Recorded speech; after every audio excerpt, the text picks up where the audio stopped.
Origin by Don brown. அத்தியாயம் 31. புதாபெஸ்தில் உள்ள 8 பாலங்களுள் ஒன்றாகிய ஷேஷ் நேயி தொங்கு பாலம் ஐரோப்பாவின் நீளமான நதிகளுள் ஒன்றாகிய டேனூப் ஆற்றின் குறுக்கே 1000 அடிகளுக்கும் மேலாக நீண்டு செல்கிறது. கிழக்கிற்கும் மேற்கிற்கும் இடையிலான ஒரு இலச்சினியாக அந்த பாலம் உலகின் மிக அழகான பாலங்களுள் ஒன்றாக கருதப்படுகிறது. தான் என்ன செய்து கொண்டிருக்கிறோம் என்று தெரிந்திராத ரபைகோஸ் கைப்பிடி சுவற்றை தாண்டி கீழே இருந்து சுழலும் கருநிற தண்ணீருக்குள்ளாக பார்த்து கொண்டிருந்தார். என்னை வீட்டிலேயே இருக்கும்படிதான் பிஷப் அறிவுறுத்திருக்கிறார். தான் வெளியே செல்லக்கூடாது என்று ரபைகோஸுக்கு தெரியும் என்றாலும் அவர் பதற்றமாகவே உணரும் போதெல்லாம் அந்த பாலத்தில் உள்ள ஏதோ ஒரு விஷயம் அவரை தன் பக்கமாக பிடித்திழுக்கும். பல வருடங்களாகவே அதன் காலமற்ற காட்சியை வியந்திருக்கும் அவர் இரவு நேரங்களில் அதன் பிரதிபலிப்பிற்காக அதில் நடந்து செல்வார். கிழக்கு பக்கத்தில் இருக்கும் பெஸ்டில் உள்ள கிரேஷாம் மாளிகையின் ஒளியேற்றப்பட்ட முகப்பானது சென்ட் இஸ்வான் பாசிலிக்காவின் மணி கோபுரங்களுக்கு நேராக பெருமையுடன் வீற்றிருந்தது. மேற்கு திசையில் உள்ள புதா மலைக்கோட்டையின் உச்சியில் அமைக்கப்பட்ட புதா கோட்டையின் சுவர்கள் உயர்ந்திருந்தன. வடக்கு பக்கத்தில் டூனுப் ஆற்றின் கரைகளில் ஹங்கேரியில் உள்ளதிலேயே மிகப்பெரிய பாராளுமன்ற கட்டிடத்தின் நேர்த்தியான ஸ்துபிகள் நீண்டு சென்றன. இருந்தாலும் தன்னை வழக்கமாக இந்த தொங்கு பாலத்திற்கு அழைத்து வரும் காட்சி இது இல்லையோ என்று சந்தேகப்பட்டார் கோவ்ஸ். இது முற்றிலும் வேறொன்று. பேட் லாக்குகள்.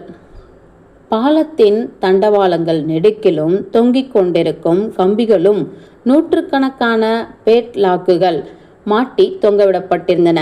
ஒவ்வொன்றிலும் வெவ்வேறு ஜோடிகளின் முன்னெழுத்துக்கள் எழுதப்பட்டிருந்தன. எல்லாமும் அந்த பாலத்துடன் நிரந்தரமாக பூட்டப்பட்டிருந்தன. இதன் பாரம்பரியம் என்னவென்றால், இந்த பாலத்திற்கு ஒன்றாக வந்த ஒரு காதல் ஜோடி பேட்லாக்கில் தங்களுடைய முன்னெழுத்துக்களை எழுதி அந்த பாலத்தோடு வைத்து அதை பூட்டினர். பிறகு தண்ணீரின் ஆழத்திற்குள் சாவியை விட்டிருந்தனர். அது அங்கேயே நிரந்தரமாக தொலைந்து போயிருக்கும், அவர்களுடைய நிலைபேறு உள்ள பிணைப்பின் அடையாளமாக. வாக்குறுதிகளிலே மிகவும் எளிமையானது என்று நினைத்து கொண்ட கோஸ் அசைந்தாடும் பூட்டுகளுள் ஒன்றை தொட்டு பார்த்தார். என்னுடைய ஆன்மா உன்னுடைய ஆன்மாவுடன் பூட்டப்பட்டிருக்கும், நிரந்தரமாக. இந்த உலகில் எல்லையற்ற காதல் நீடித்திருக்கிறது என்பதை நினைவுபடுத்தி கொள்ள விரும்பும் போதெல்லாம் கோஸ் இந்த பூட்டுகளை வந்து பார்ப்பார். அன்றைய இரவும் அதுபோன்ற ஒரு இரவாகத்தான் தோன்றியது. சுழலும் நீருக்கடியில் அவர் உற்று பார்த்தபோது இந்த உலகம் திடீரென அவரிடம் இருந்து வெகு தொலைவிற்கு நகர்ந்து கொண்டிருப்பதை போல் உணர்ந்தார். ஒருவேளை இனியும் நான் இங்கு இருக்கக்கூடாதோ என்னவோ. வாழ்க்கையின் தனிமையான உணர்வுகளுடைய அமைதியான தருணங்களாக இருந்தவை. பேருந்தில் சில கணங்கள் தனியாக இருப்பது, அல்லது வேலைக்கு நடந்து செல்வது, அல்லது யாருக்கேனும் காத்திருப்பது ஆகியவை இப்பொழுது தாங்கிக் கொள்ள முடியாதவை ஆகிவிட்டன. மக்கள் வேக வேகமாக தங்களுடைய போனை, காதணிகளை, தங்களுடைய விளையாட்டுகளை நோக்கிச் செல்கின்றனர்.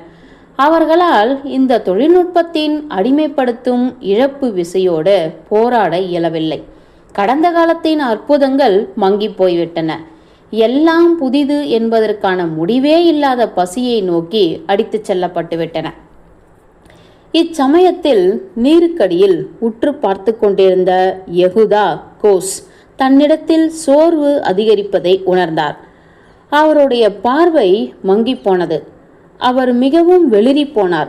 வடிவமற்ற உருவங்கள் தண்ணீர் பரப்பிற்கு கீழே அசைந்து கொண்டிருப்பதை காணத் தொடங்கினார். அந்த ஆறு திடீரென்று அதன் ஆழத்தில் இருந்து வரும் உயிர்கள் நுரைத்தெழுகின்ற அடுப்பை போல் காணப்பட்டது. அந்த தண்ணீருக்கு உயிர் உள்ளது என அவருக்கு பின்னாலிருந்து ஒரு குரல் சொன்னது. ரபை திரும்பிய போது ஒரு இளைஞன் சுருட்டை தலையுடனும் கண்களில் நம்பிக்கையுடனும் நின்று கொண்டிருப்பதை கண்டார். அவன் யெகூதாவின் இளம் வயதை அவருக்கு நினைவுபடுத்துவதை போன்றே இருந்தான். புரியவில்லையே என்றார் ரபை. அந்த பையன் பேசுவதற்காக வாயை திறந்தான். ஆனால் மொழிக்கு பதிலாக அவன் தொண்டையில் இருந்து ஒரு எலக்ட்ரானிக் கிசுகிசுப்பொலி வெளிவந்ததுடன் அவனுடைய கண்களில் இருந்து குருடாக்கக்கூடிய வெண்ணிற ஒளி பளிச்சிட்டது. ரபை கோர்ஸ் மூச்சு திணறபடியே தன்னுடைய நாற்காலியில் விரைத்து உட்கார்ந்தார். ஐயோ! அவர் மேஜையில் இருந்த போன் ஒலித்தது. அந்த முதிய ரபை திரும்பி பார்த்து திகிலுடன் தன்னுடைய ஆசிக்கோவை ஆராய்ந்தார். நல்ல வேளையாக அவர் தனியாகத்தான் இருந்தார். தன்னுடைய இதயம் படபடப்பதை அவரால் உணர முடிந்தது. என்ன ஒரு வினோத கனவு என்று நினைத்தபடியே மூச்சை நிதானப்படுத்த முயற்சித்தார். தொலைபேசி இடைவிடாமல் ஒலிக்கையில் இந்த நேரம் பிஷப் வால்டஸ்பினோ தான் அழைப்பார் என்பதையும் அவர் மேட்ரிட்டுக்கு அழைத்து செல்வதற்கான விவரத்தை அளிப்பதற்காகத்தான் அழைத்திருப்பார் என்பதையும் கோஸ் அறிவார். பிஷப் வால்டஸ்பினோ என்று பதிலளித்த ரபை அப்பொழுதும் பிடிமானமற்றவராகவே உணர்ந்தார். என்ன செய்தி வைத்திருக்கிறார்கள்? ரபை யெகூதா கோஸ் தானே என்று ஒரு பழக்கமற்ற குரல் விசாரித்தது. என்னை உங்களுக்கு தெரியாது. நான் உங்களை பயமுறுத்தவும் விரும்பவில்லை. ஆனால் நான் சொல்வதை கவனமாக கேளுங்கள். கோஸ் சட்டென்று நன்றாக விழித்து கொண்டார். அந்த குரல் ஒரு பெண்ணுடையது என்றாலும் மறைமுகமானதாக உடைந்து போனதாக தெரிந்தது. லேசான ஸ்பானிஷ் உச்சரிப்புடன் அழைத்தவர் துரிதமான ஆங்கிலத்தில் பேசினார். என்னுடைய குரலை அந்தரகத்திற்காக மறைத்திருக்கிறேன். அதற்காக மன்னிப்பு கேட்கிறேன். ஆனால் கொஞ்ச நேரத்திலேயே அது ஏன் என்று புரிந்து கொள்வீர்கள். யார் இது? கோஸ் வற்புறுத்தினார்.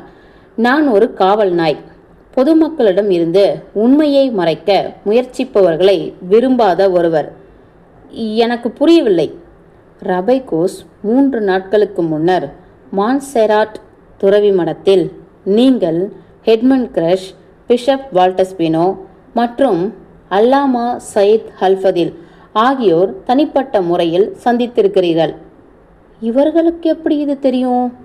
சொல்லப்போனால் எட்மண்ட் கிரஷ் உங்கள் மூவரிடமும் தன்னுடைய சமீபத்திய அறிவியல் கண்டுபிடிப்பை பற்றி விரிவான தகவலை வழங்கியுள்ளார். இப்பொழுது அதை மூடி மறைக்கும் சதித்திட்டத்தில் நீங்கள் ஈடுபட்டிருக்கிறீர்கள். என்ன? நான் சொல்வதை நீங்கள் மிகுந்த கவனத்துடன் கேட்காவிட்டால் காலை நேரத்திற்குள் நீங்கள் இறந்து விடுவீர்கள் என்று நினைக்கிறேன். பிஷப் வால்டஸ்பினோவின் நீண்ட கரத்தினால் நீங்கள் அழிந்து போவீர்கள். அழைப்பாளர் சற்று இடைவெளி விட்டார். எட்மண்ட் கிரஷ் மற்றும் உங்கள் நண்பர் சயீத் அல்ஃபதிலை போன்று. அத்தியாயம் 31 முடிந்தது.